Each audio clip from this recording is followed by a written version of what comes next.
and welcome to the Teaching Corner. Today I wanted to talk to you about screenwriting. Now, if you're a pre-K or kindergarten teacher, I really hope that you're using lots of fun, tactile ways in your classroom to help students with letter formation. This could be writing in sand or rice or finger painting, writing in pudding, all of these different things that are really fun to do. However, as a teacher for older students or as an itinerant teacher like myself, sometimes it's difficult to take those things with us. Sometimes it's also difficult to get older students to buy into the idea because they think it's too babyish. So one of the things that I found really helpful when I travel is screenwriting.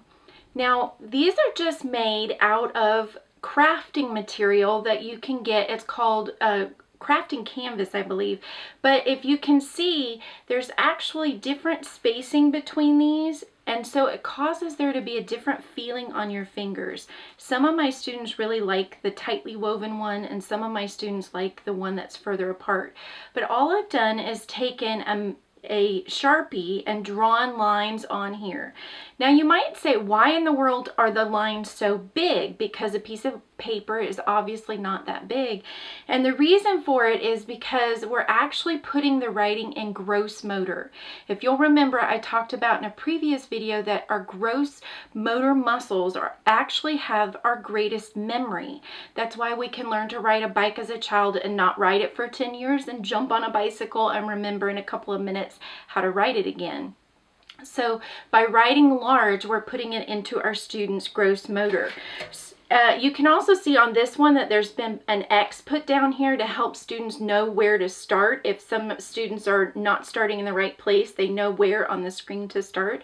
So what this would look like is when you were doing your visual drill and you're showing students the sound that you want them to produce, the student would look at the card and you would hold up the card and they would say shh, and they would draw SH on the screen and go shh. You may wonder why we use two fingers when we're screenwriting and not just one.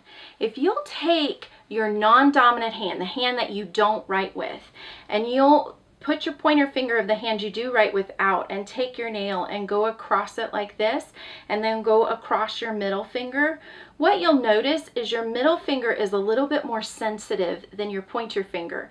And the reason for that is we use our pointer finger all of the time to point to things, touch things as we're going throughout our day. So when students use this middle finger, it's actually more sensitive and it gives a deeper neural imprint in the brain.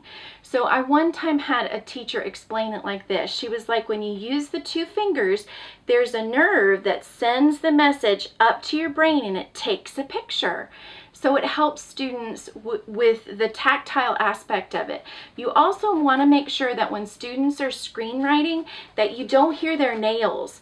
The heads of our fingers are the most sensitive, so that provides a deeper neural input. So you want to make sure that they're using those two fingers as they're screenwriting.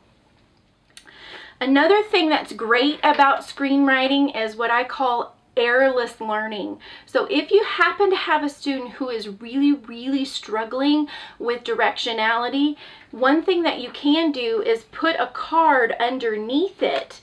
And you can scaffold this as much as you need to. If you just need to write the letters, if you need to actually put little X's and arrows with the directions that the various letters go, you can do that as well. But this way, as the students are writing they have a model and they know how to write. So I hope that was helpful. If it was, please like, share, and subscribe, and I'll see you later. Bye!